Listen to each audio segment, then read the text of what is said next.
Hey loggers, I want to thank you for your support so far.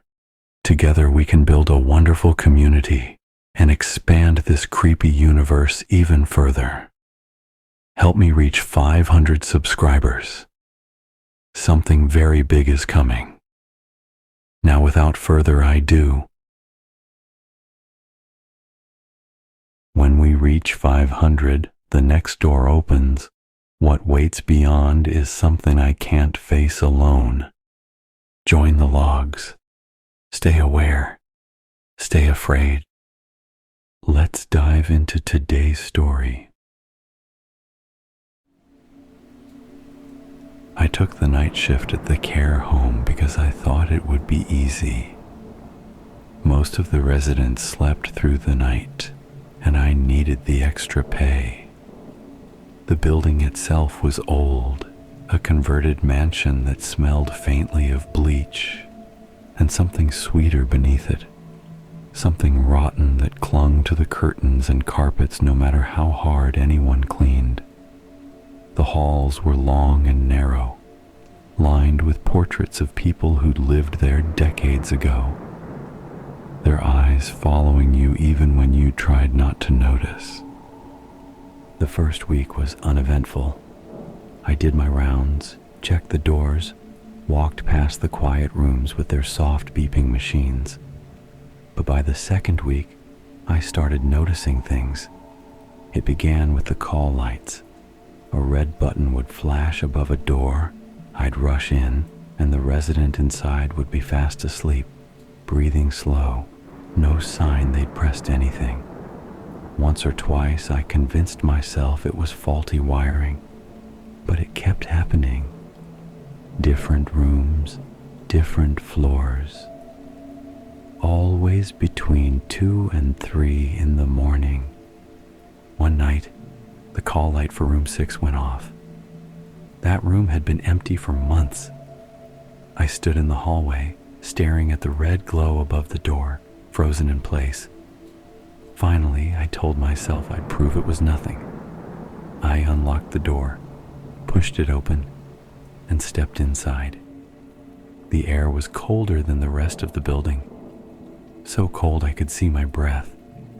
The bed was neatly made, untouched, but the impression of a body lay deep in the mattress, as if someone invisible was still lying there.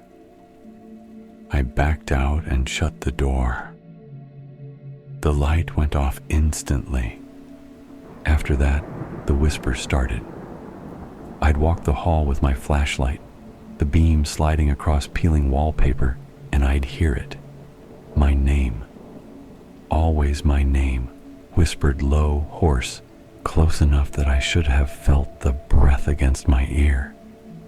Once, I spun around fast enough that my light caught a shape at the end of the hall, a figure in white, hair hanging over its face. It didn't move, didn't sway, just stood there until the light flickered and it was gone. I didn't tell anyone. What would I say? That the old mansion was haunted? The residents already talked to shadows, argued with people who weren't there. I thought maybe I was just starting to catch their madness. That being alone too long was wearing on me. Then came the night when all the call lights went off at once. Every single room lit red, the hallway pulsing with the glow. I froze, my flashlight shaking in my hand, when the intercom crackled. A voice came through, distorted, drenched in static. But I recognized it. It was mine. "Come upstairs," it said. I should have run. I should have left the building and never come back. But my legs carried me upward, step by step, toward the 3rd floor. That level was closed to residents, sealed off years ago after a fire.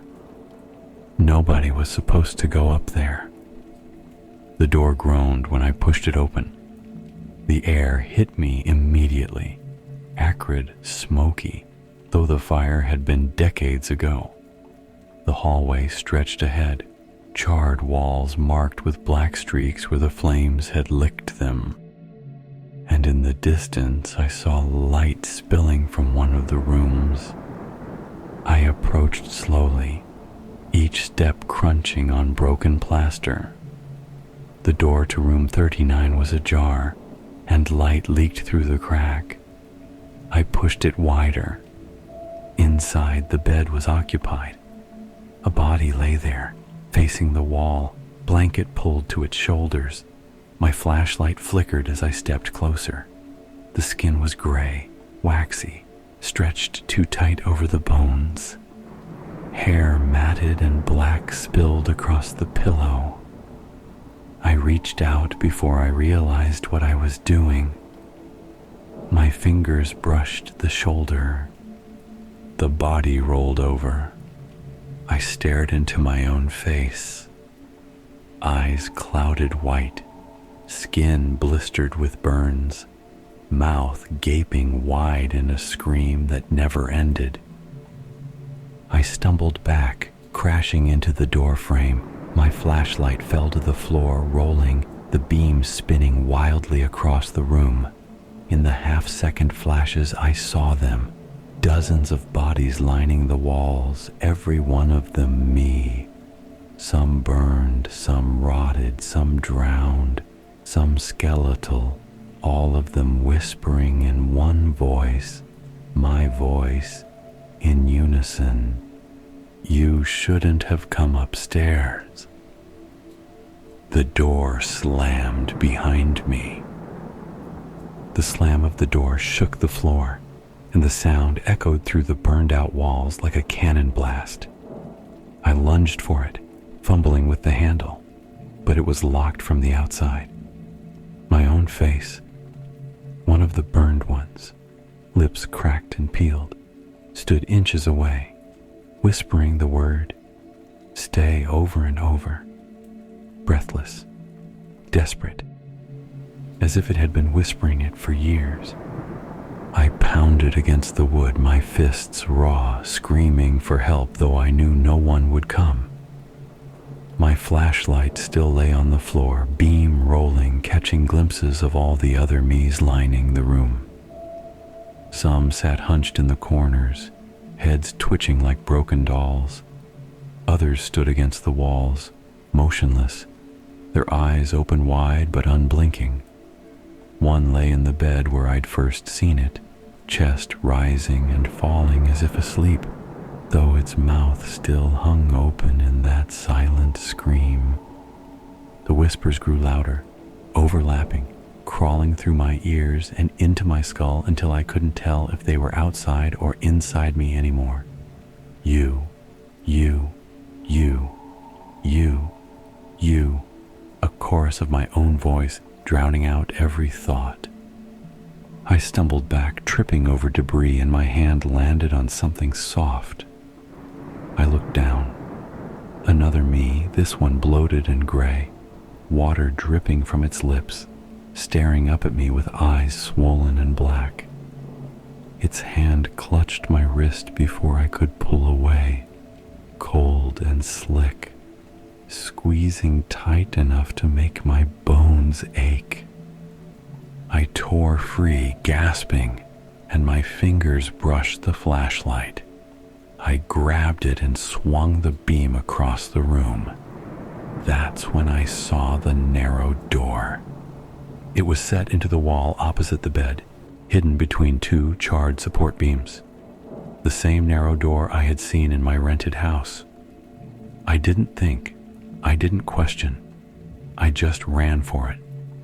The others moved then, all of them, every reflection, every ruined double. Their heads snapped toward me in unison, and their whispers turned to shrieks. The sound was unbearable, like every one of my lungs had ripped open at once. They crawled, stumbled, dragged themselves after me, mouths opening wider than mouths should, pouring black water onto the floor as they screamed. I slammed into the narrow door and grabbed the knob. It turned beneath my hand. The door swung inward, not outward, as though it had been waiting. I didn't hesitate. I threw myself inside and slammed it shut behind me. Darkness. At first I thought I'd gone blind, but then slowly, a faint light pulsed ahead of me. Green, sickly, the same glow I'd seen at the bottom of the black water. The air here wasn't air at all. It pressed down on me, heavy, damp, seeping through my skin.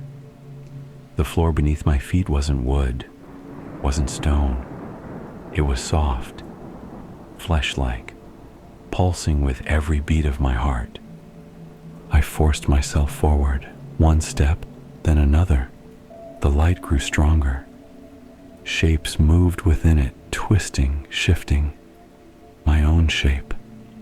Dozens of me stood ahead, lit by the glow, but these weren't burned or drowned or skeletal. These were whole, perfect, untouched. They stood still, smiling gently, as though they were waiting for me to join them. One stepped forward, my exact height, my exact build, eyes bright and alive. "You don't belong there anymore," it said in my voice. "You belong here. Let us out." Its hand reached for mine. I recoiled, shaking my head, words spilling from me in broken gasps. "You're not me." The smile didn't falter. "No, you're not you. Not anymore." Behind me, the narrow door creaked open again. The ruined ones were coming through, their whispers swelling into screams. Ahead of me, the perfect ones waited, arms outstretched. Between them both, I stood paralyzed, realizing the truth. It wasn't about being replaced. It was about choosing which version of myself I was willing to become. The door behind me groaned wider, and the ruined ones spilled through, crawling, dragging themselves across the flesh-like floor, their whispers so loud now they shook my skull. The perfect ones ahead of me didn't move. They only smiled, serene, patient, like they knew how this would end. My chest heaved. My flashlight flickered and died in my hand, leaving only the green glow that pulsed from the walls. For a moment, I felt weightless, caught between two tides of myself, one future rotting, one flawless. I thought of the residents downstairs, lying in their beds, frail and fading. I thought of how I'd promised myself I'd never end up like them, decaying slowly, forgotten. And then I looked at the burned, drowned, broken doubles clawing their way toward me. My fear twisted into something worse. Recognition. That was my life waiting for me. If not tonight, then someday. The perfect one took another step forward, raising its hand again. "You don't need to rot," it said gently, my voice so calm it almost soothed me. "You can walk out of here whole. Just let me take your place." The ruined ones shrieked in response, their mouths splitting wider, black water pouring from their throats. They surged forward, hands outstretched, grabbing at my legs, my arms. Their skin sloughed off under my touch, but they didn't stop. They never stopped. I screamed and tore myself free, stumbling forward into the waiting arms of the perfect one. The touch was warm, alive, comforting in a way that made me want to collapse. I felt its breath against my ear as it whispered, "There, that's better." And then I was falling. My body dropped into blackness, sucked down by 1,000 grasping hands, dragged into the swarm. The water swallowed me again, choking me, crushing me, until there was nothing left but the chorus of whispers, my own voice, endless, hollow. But somewhere above, I saw it. The perfect one. No, the real one now. Stepping through the narrow door, closing it softly behind him. He was me in every way that mattered. He would walk the halls, finish my shift, smile and laugh and breathe air I would never taste again. No one would ever question it. And as the black water filled my lungs, I realized that was the point. The house, the door, the care home, the lake, all of it was just a machine, a factory. Every choice I thought was mine had only ever been leading me here. The ruined ones clutched at me, welcoming me to the chorus. Their eyes burned into mine, and their whispers finally formed words that made sense. Your home. The last of me dissolved into the dark